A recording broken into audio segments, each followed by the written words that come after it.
Hello, everybody. Joe DeLore here. Welcome to another edition of Analog Man Cave. Today, we're talking about the all-important topic of this geography. All right, we're not talking about the boring crap. You know how this is what a mountain is, and this is what a hill does, and blah blah blah. We're talking about geography as a consideration when trying to determine where populations develop. Okay, because the earliest stages of development, when you look at it in terms of geography, for hunter-gatherer tribes, what do they need? They need to live in an area where there's plenty of game to hunt and food to gather, right? Water sources are good too. Many Native American arrowheads are found along riverbanks, and that's not a coincidence. Game goes to the river to drink, so they kill them at their favorite watering hole. All right, hunter-gatherers learned how to catch fish by various different means, spears, nets, whatever. And they also needed the drinks, so they would set up operations near them since it was convenient. Now, wandering bands of herders like the Mongols, they needed food and water for their herds, and the steppes were perfect for their needs. All right, a whole different geographical environment there. Different herd animals, though, have different unique needs, so those needs shape what climate and environment is good for them. So if you have hunter-gatherer tribes, if you have wandering herders, things like that, that's what you're looking for. But for the most part, you might have these, the token groups out there in your world, but for the most part, you're usually talking about populations with more civilized groups of people, okay? People who've settled down into an agricultural type of community. Now, they're pretty much always agriculturally based. All geographical considerations with agricultural civilizations begin in river valleys. Most every civilization in our world began in a fertile river valley. I think some in South America developed around lakes, but again, water source here, okay? Now, rivers flood and they bring fertile new sediment to the lands around it with that flooding. They're also used for transportation from smaller villages up along the river or from the tributaries to the main river, to the main city, further downriver. Usually it's at the mouth. You never know, though. But it's most often near the mouth of the river because you have access to the sea. Okay. Lastly, a plentiful source of water like that allows for extensive irrigation techniques and even canals for more advanced cultures. Access to your sea, like I said, is very important for trade, and rivers run to the seas in most cases, or large lakes like in others. All right. Other things that geography affects, besides river agriculture and trade, access to minerals and other natural resources like timber and good stone, that's another consideration. Right? You need the stone for the walls, for the fences, you need timber for everything else. If there's big, vast deposits of metals somewhere, like in the hills nearby the river, it's more likely that a city is going to develop maybe upstream rather than downstream, just so you have access to and can protect, the valuable resources. Gold mines, forget about it. You're going to have the city near the gold mine rather than 300 miles away downriver, okay? Trade routes are vital to the success and growth of a civilization. So having that city on the mouth of the river and on the bordering the sea is like the most optimal, ideal situation. You have the resources coming down the river. Traders come in from the lands via the sea and some trade routes as well, because overland trade is also vital.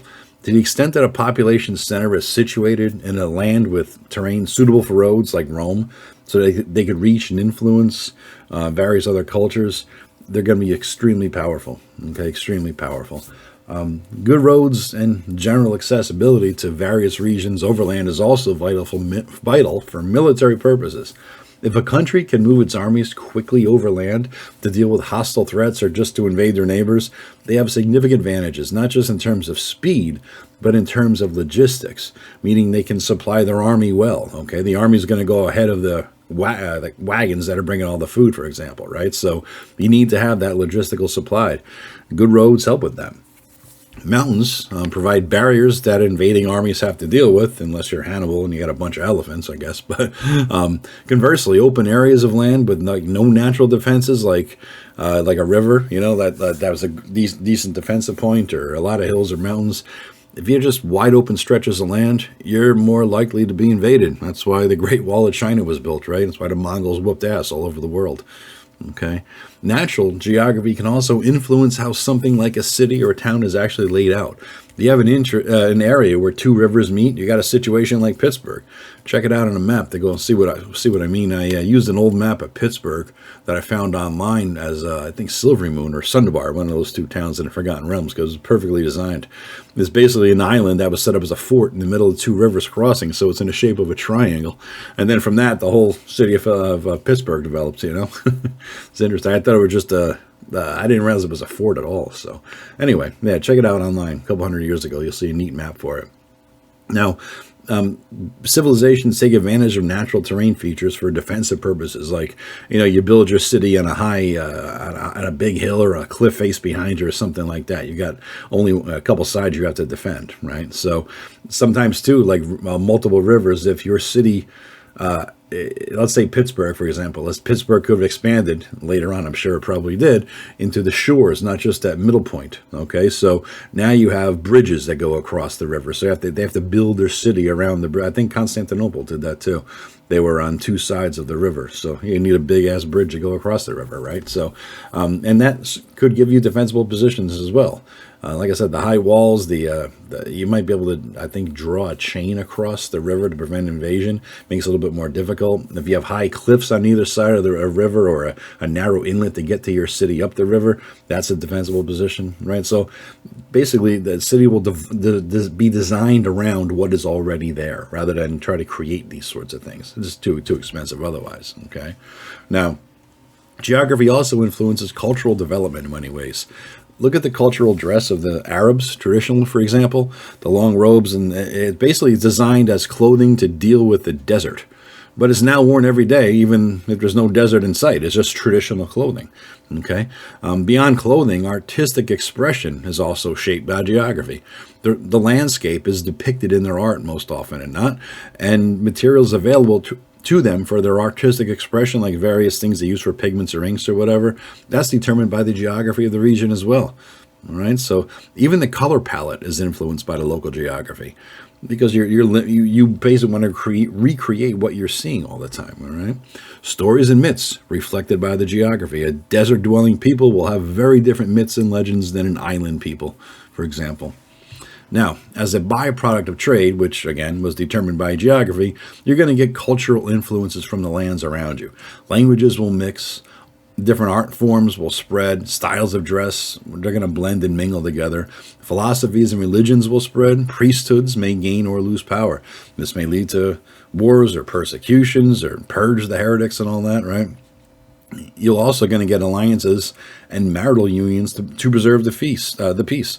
Families are going to intermarry from different regions for financial purposes, or kings from one city will marry daughters of kings from another city to avoid the war.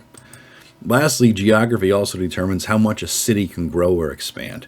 There's a couple main ways for a city to grow. The first is just on their own. Organically, population grows. You clear the trees a little bit further out from dad's land and you built the son's farm, right? Something like that. All right, they're just going to grow organically.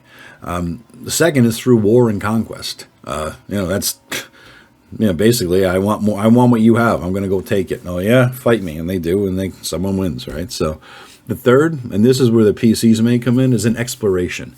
So as the PCs explore a region, they come across maybe ancient structures, go into a dungeon, loot and kill what's in there, clear the lands around of monsters, and the king now has an area that's ripe for further colonization. You may award the PCs a title to that land to keep or something like that, and boom, he has an ally, a vassal, and a powerful defensible position out there that he doesn't have to pay for, right? So that's your traditional D&D fighter arc as they designed it in the AD&D rules, right? So again, when you're designing your world, take all of this into consideration and try to structure the history of the world accordingly, both the ancient history and the more recent history.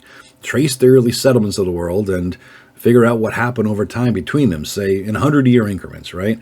Put a timeline together. Add a blurb every 100 years for each area of the world. Determine what happened. Tell that story through the timeline.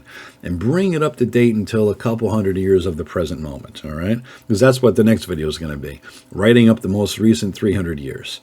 Okay, now, all this talking of war and whatnot had me thinking of battle cries, guys. So here's the comment. Here's the comment. If you have nothing else to say, comment about this. What's the most badass thing you ever heard in the game or read about in history in terms of a battle cry? I think mine is probably spoken by Mark Antony in Shakespeare's Julius Caesar, where he says, "Cry havoc and let slip the dogs of war." So that was mine. What do you guys think? Let me know in the comments, and thank you very much for listening. Please spread it around, share with all your friends, put the little thumbs up thing and like it and all that kind of stuff, and subscribe, guys. Appreciate it. Bye-bye.